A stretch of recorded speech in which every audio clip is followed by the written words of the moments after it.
Nandita, to the road less traveled. This is a series. Game has started with your story and Network Capital.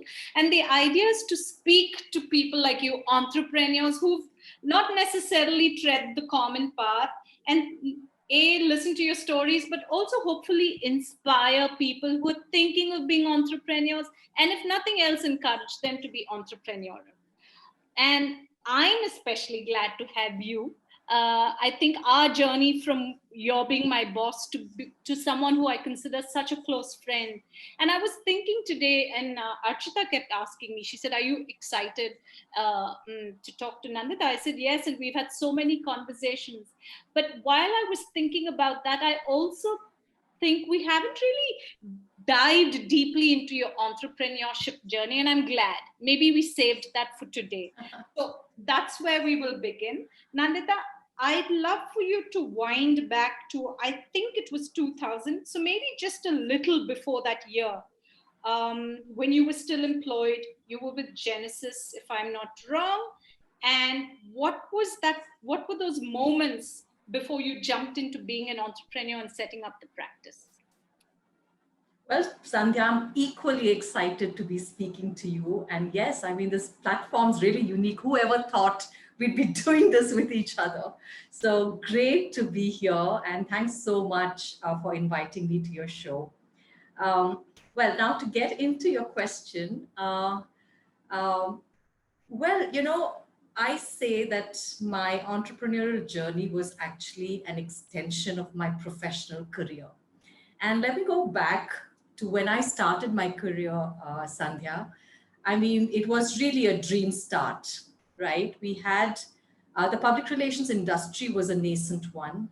I had the opportunity of beginning my career with one of the most dynamic entrepreneurs, Prema Sagar, who was also a visionary. It was a startup. I was the fourth consultant employee in the firm. And, the government had just announced liberalization. So for a 23-year-old beginning a career, what better time to do so, right? And sorry, I want to quickly interrupt there, because for the audience today, those were very early days in public relations India, right?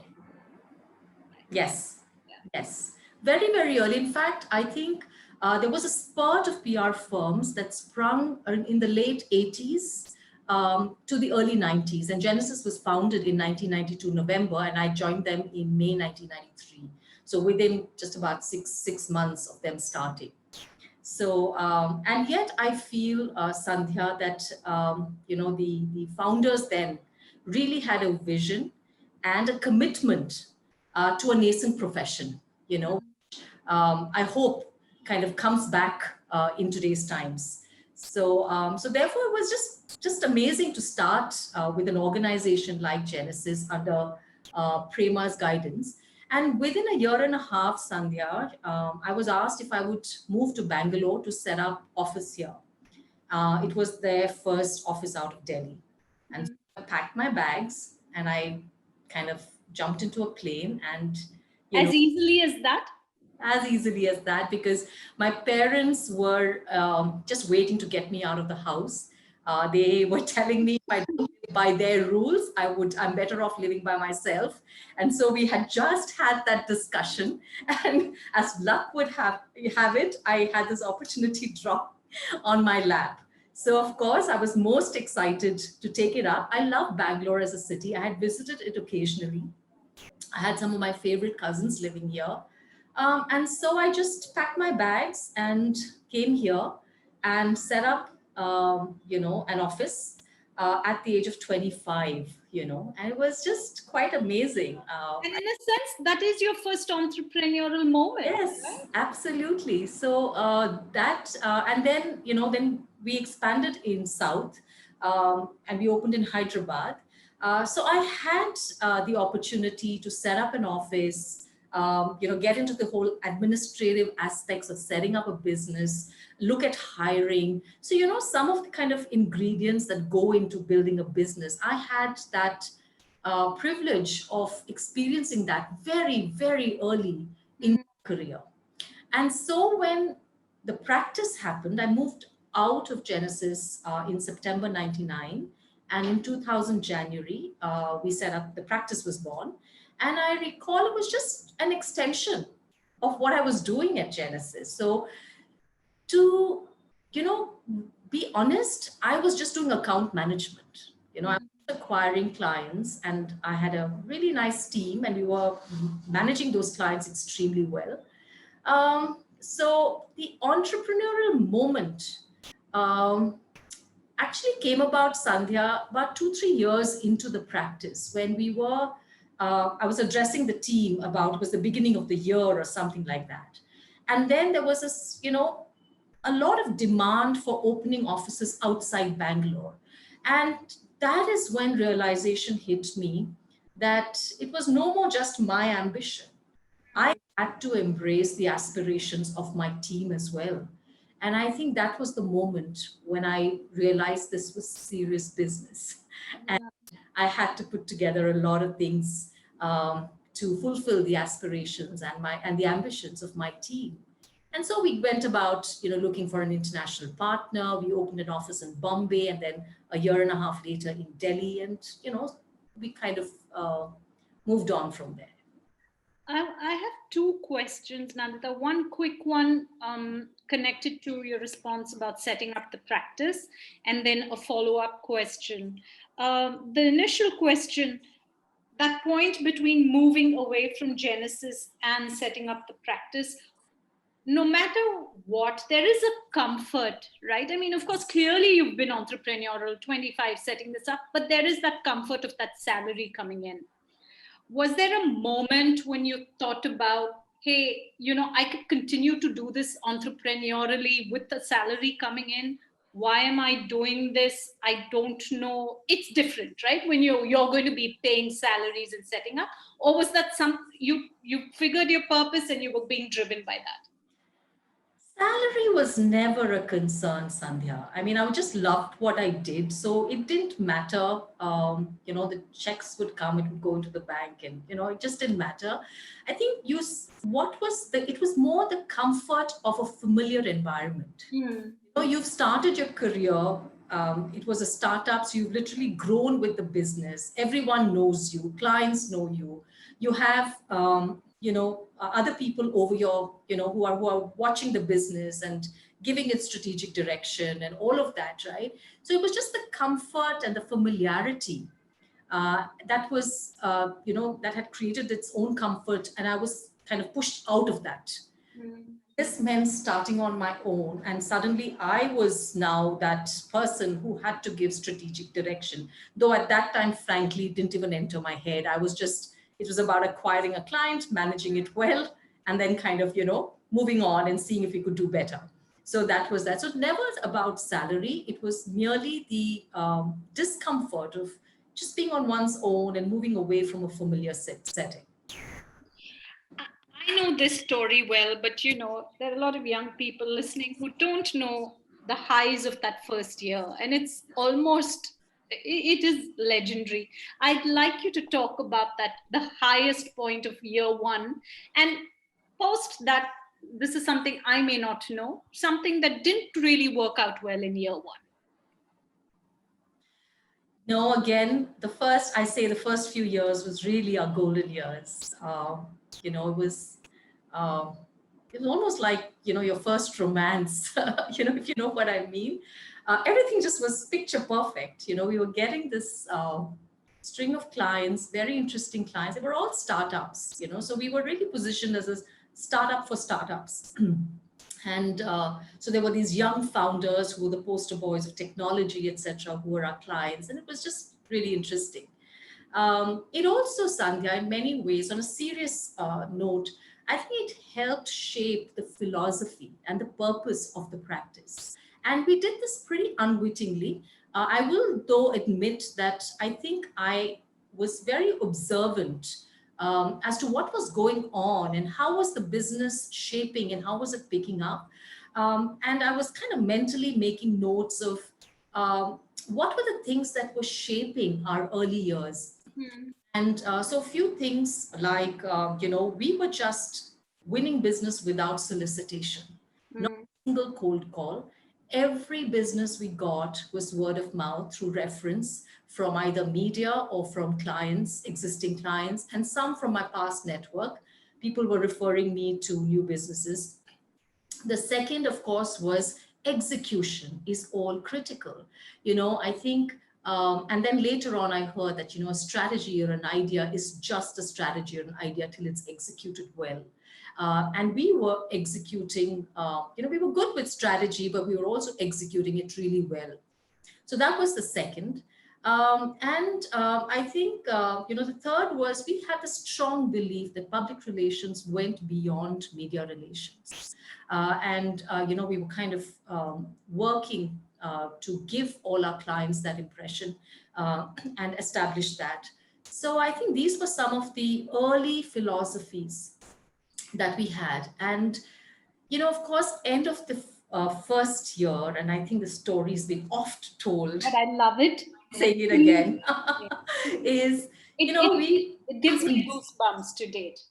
So we were invited, someone I knew had moved into the marketing section of Infosys, and they were up for a pitch. This was the first time Infosys, they already had a PR firm, but this was the first time they were looking for a national PR firm.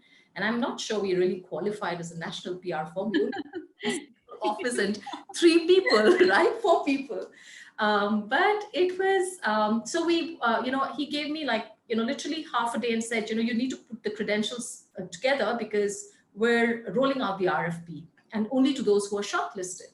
And so I kind of immediately, and this is the fun about being a startup, right? You don't have, lots to lose. Yeah, calendars and, all of that. So I went, presented my credentials. We were shortlisted. We got the RFP. And we had exactly, I think, 3 working days to put together the pitch. And it was super exciting. We had been reading about Infosys. And see, let's not forget that I had a background in technology. Yeah. And for since 1995 to 2000, I had driven a lot of tech brands. You had a deep understanding of the domain. Yes. So it was interesting to, and Infosys was just about starting to be all over the front pages, and there's a curiosity as to who is this, what is this brand, who are the people behind it. So we had this opportunity of presenting to the board, and this is what I always remember about Infosys, Sandhya. Public relations really belonged, with the leadership, with the management. So we had nothing to lose. And, we had this attitude of saying, look, if we win, we're going to be under the spotlight. But if we lose, we're just a startup. It's, but I remember, Sandhya, we were given 30 minutes. And experience taught me that, if you're really presenting to the top management, and the management is like Mr. Murthy and Nandan and, the rest, I'm sure they may come in late. And I'm sure that if we don't impress in the first 10 to 15 minutes, kind of we've lost that. So we rehearsed for a 30-minute pitch, and we rehearsed for a 15-minute pitch. And we went in, it was this huge boardroom. We were 3 of us. There was Anupama, Kadambari, and I. 3 of us who went for the pitch. And there was one of the, kind of the largest boardrooms. And we were seated there, and in walk one after the other. I think there were about 8 or 9 of the managers at that time. And we pitched, and I think we did a really good job because we had rehearsed. And we fielded all the questions. And like I said, within 15 minutes, we were out of there. And of course, there were the other 2 shortlisted PR firms waiting to make their presentation. And, they didn't take long. Within 2 days, we knew that we had won the account. Wow. And, it was amazing. And, well, there's been no looking back. I want to ask you this question. At that point that you pitched, did you think you were going to win it? You think? Or you really didn't know? It was just... I don't want to seem immodest. No. And that's why I ask you now. I was confident. I was confident because, we told the story as it was, and we had nothing to lose. So I thought we were a little bit... what's that word? Impertinent? Yes, I think we were actually, I think we were very, very honest. Irreverent. We were irreverent. That's the word. Okay, so we were irreverent, and we told them what they needed to know, and we said that with confidence. And we knew, Sandhya, that if they were to ask anyone about us, we would get a good, they would give a good report about us. So we were very confident about that. The only place was where I hesitated was we just didn't have the network. The firm by 2000 had about 6 offices, and we had one. Yeah. And I think it all fell into place, and we worked with Infosys for 15 years on their corporate brand, and until 2018 December or November for the Infosys Science Foundation. So it was a very long relationship, uh, It, and a very enduring one. I feel it's so definitive of what the practice stands for too, but I'm going to try not to be too partial and go that route. I'm going to stick with Nandita, sets up the practice, year one, wins this fabulous big account, has really interesting, exciting startups also as part of her business. What are the struggles, Nandita? I know it went well, but and maybe you wear your entrepreneurial lens. Maybe it's not just about the account management, but just growing a business. Do you want to share some of that? So, the realization hit us. It like took time to sink in. When we knew we'd worked at Infosys, we started like the next day. I think that's when you realize that there's no kind of settling in period and all of that. We just were thrown into it from day one. Of winning the account. Sandhya, that was when another aspect of our philosophy for growth came about. And when you win a brand like Infosys, you cannot lose it.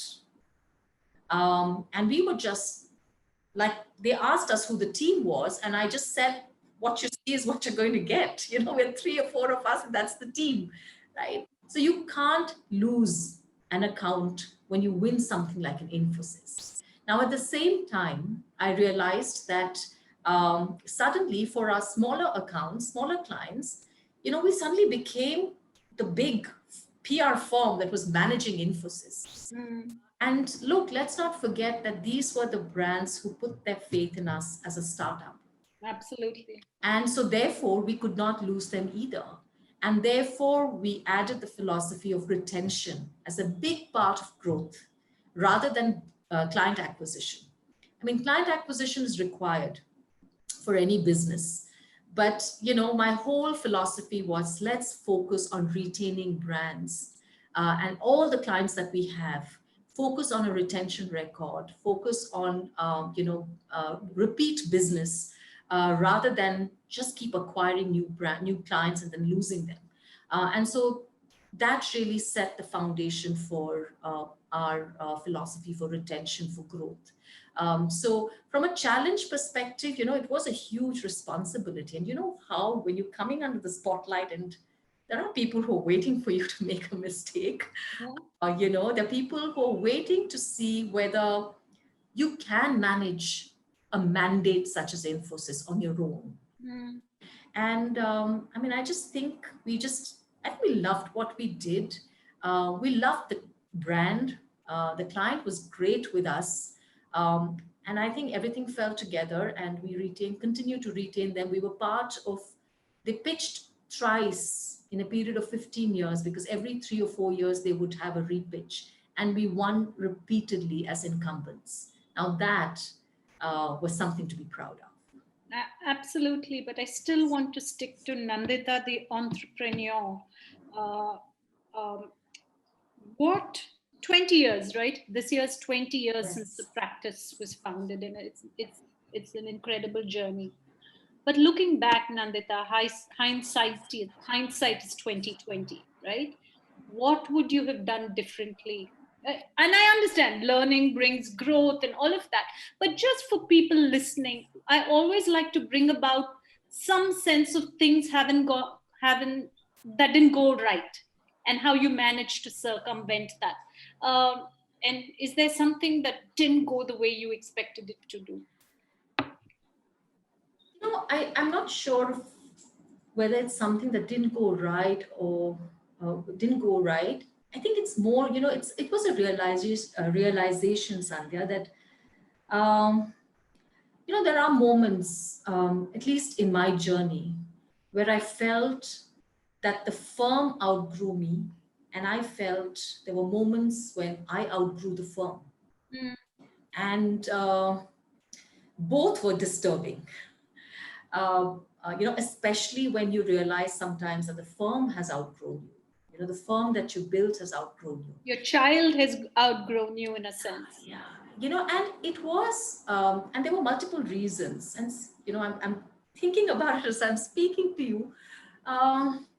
One was perhaps the complexity of certain brands. There were very difficult moments and challenging moments when you manage brands like Infosys and Microsoft and some of the bigger brands. You realize that the the solutions that are required from a public relations perspective for brands that are really big, and are thought leaders in their own space, go beyond, just the cosmetic. You really need to understand the essence and the DNA of that brand, the services of, and sometimes you kind of lose that. Mm. So one was complexity of the clients that we were managing. The second is team, talent, the employee base.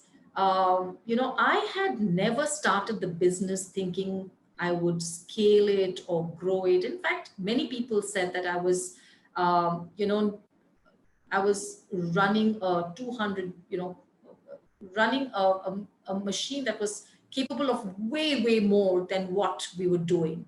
Um, but, and so we kind of was scaling, and we reached, 75, 80 people. And suddenly you had 3 offices, you had a growing team.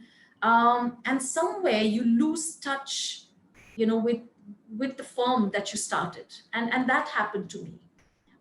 So the people's aspirations, kind of went amok, and I felt that I was not able to kind of rein that in. And this was about a decade, 10 years, 12 years into the business.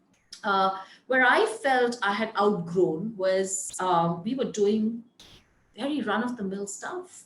We always said public relations goes beyond media relations, and we were finding that we were doing vanilla work.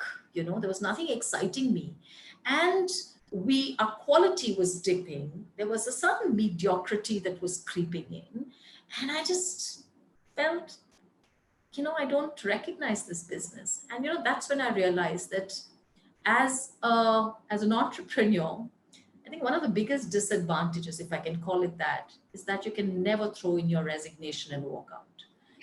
You, you, you just have to stay on. It's a lifelong relationship. Yeah, it's a lifelong relationship. But then, however, you then decide that if it's not the place, and how do I make it the place I can feel proud to be part of? Mm. Look, it's interesting, right? I mean, I have gone through the same ups and downs as possibly any of my colleagues have. Yeah. They have felt these moments. And I think for me, Sandhya, these were the struggles. Scale is such a word that is so often used and sometimes abused, right? And I think scale is very relative.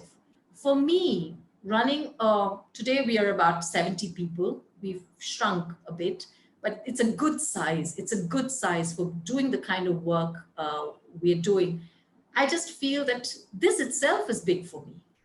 So, I think, to just stay on course when everyone is trying to compare you with competition, with what's happening with entrepreneurship, all of that, right? To keep up with the optics also was always a struggle. And I do struggle with it even now.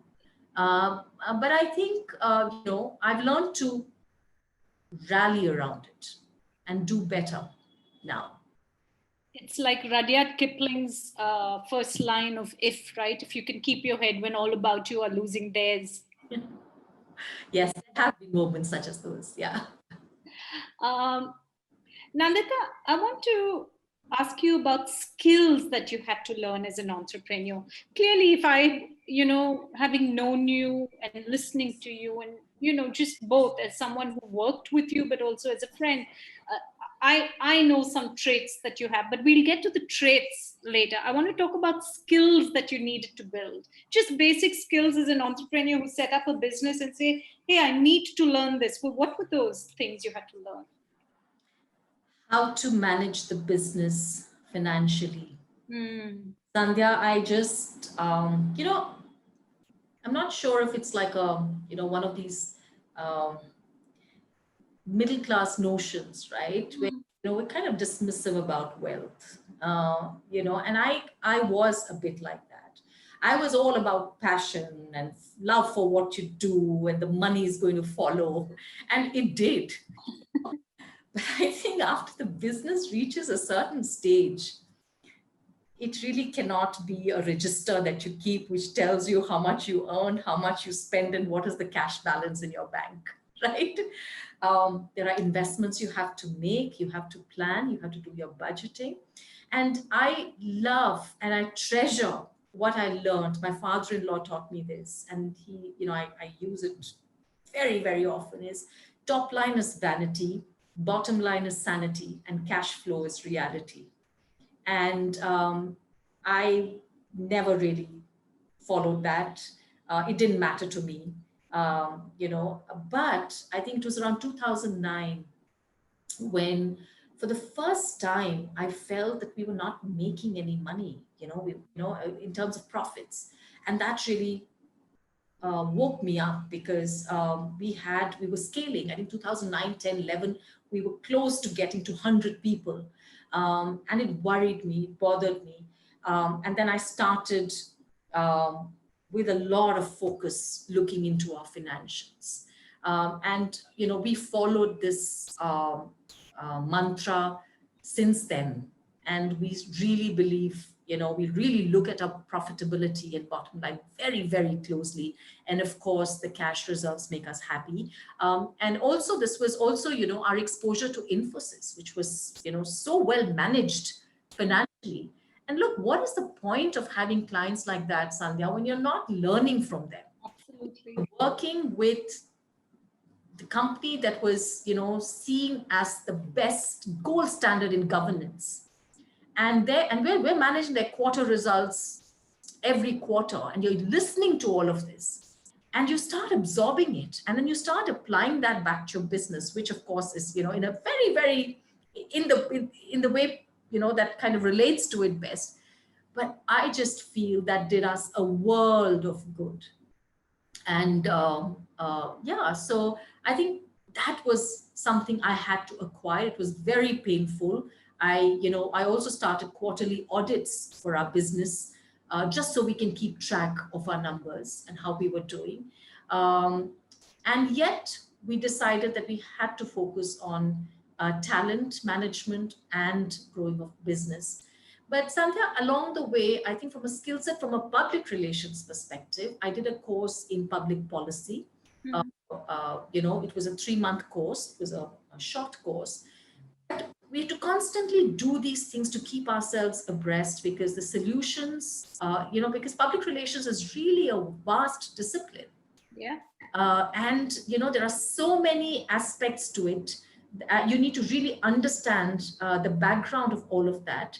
So I've done, a few management courses. I've done a course in public policy. So it's a constant learning.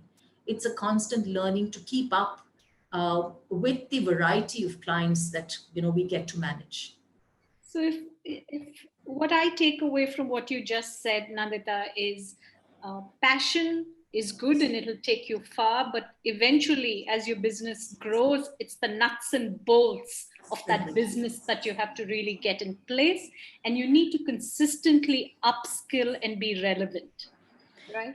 Constantly. And Sandhya, you're aware, right? In 2012, we undertook this whole exercise of Vision 2020. Yes. right? And it was not so much, of course, it was about, where we wanted to get to as a revenue, from a revenue perspective. But, scale for the practice has really not been the physicality of a business, right? It's not about what's your revenue, how many employees do you have, how many cities do you have offices in, how many clients do you service? No, it has not been those. I think it's been really more deeper. How many solutions and programs do you run for a client? How many, what have you learned from the clients? How many domain sectoral, domain, how much of domain knowledge do you have? So that you're able to come as close to the client's knowledge of his business so these are some of the things that we benchmark ourselves against. The rest can take you far, definitely, but it's not something that has driven me at all. Yeah, and if I remember right, I mean, the one thing you consistently told us was to push the envelope. And I remember a moment when you sent me a really kind, excited email. And I don't know if you remember this, but you were really happy about a plan that I had created for Madhura Microfinance. And you told me, Sandhya, this is so refreshing. It's like nothing we've done. And my takeaway was you were giving me so much freedom to try something new. So so what you're saying, I know is true, that you consistently wanted to push the envelope beyond the size of the organization or how much money you're making. But I don't want to get to sound like a Nandita fan in this conversation. You know I am. Nandita, what's a trait you think has held you in good stead, Nandita? And we're not talking about skills now. We're talking about a trait that you think has held you in good stead as an entrepreneur. So would you consider solution orientation as a trait? Yes, I think that's a trait.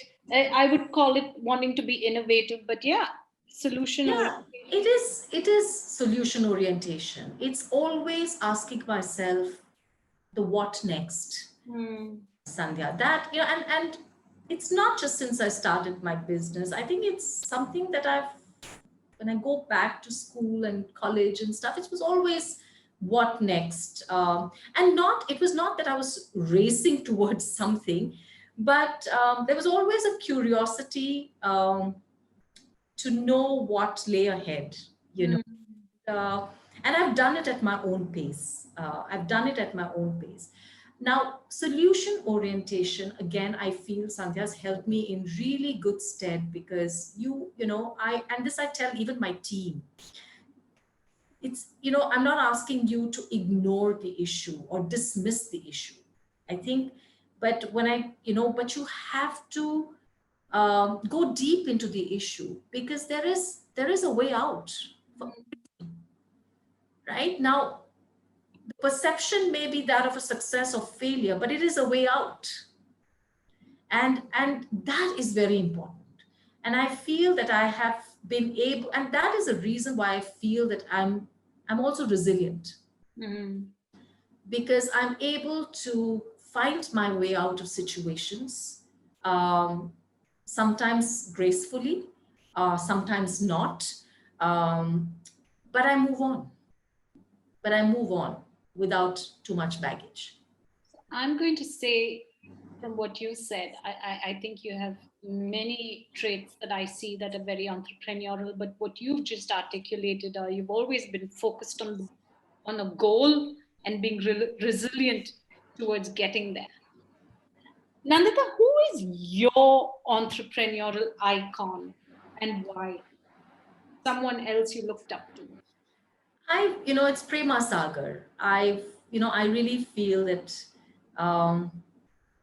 while she was visionary, dynamic, and all of that, I think it was her commitment to public relations and to make sure that it got its due, with senior management, with the external audiences. And what she did, I think I still look up to her, and we share a very, very fond relationship. So Prema is my entrepreneurial icon. Is there something overrated about running a business, Nandita? I think so. I Please, think so. I I agree with you. I agree. Sometimes I feel the word entrepreneur itself is overrated. I shouldn't be saying this on the show, but when you're in it, Sandhya, it is what it is. So, um, yeah. So, I mean, I don't, like I say, right? I run it like I was. I mean, this is how I would be if I was with the firm. Mhm. I don't think I would have handled it any differently. So you're entrepreneurial. Just who you are is being entrepreneurial. Nandita, I want to have some. Hey, let's shoot the breeze. What do you watch on Netflix? Or do you watch Netflix? I just watched the new film, Sandhya, Nawazuddin, Manu Joseph's Strange Men. Was it good? Yeah, it was dark, but it was very real. And I think the characters really elicited all the emotions perhaps they wanted the audience to to have. So I liked it. What would 50-year-old Nandita tell 25-year-old Nandita? uh, Or do you think it's the other way? Do you I think think it's the other way around. I think there's something that 25-year-old Nandita is going to tell. So, I think it's the other way around. I think the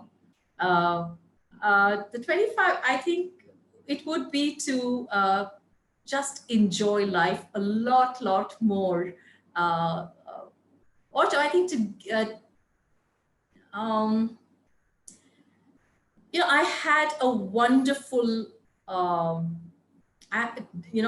20s was a wonderful decade for me, as it must be for so many other people. And not that I want to be 25 again, but I think I've become a lot more serious in my 50s than I was in my 25. Maybe I'd like a bit of that to come back. So maybe my next question, and that may be your answer to my next question. 5 years from now, what would you like to be doing? Oh, it's too far away, Satya. 5 years is too far away. Um, I would love to do something at the grassroots level. I've been fortunate enough to have come close to this very interesting uh, organization called Pallium India. It's a small NGO in Trivandrum, and they're advocating palliative care. And I would love to do something in palliative care or do something with reviving, old handloom treasures. So let's see. I have no plans. I will take it a day at a time.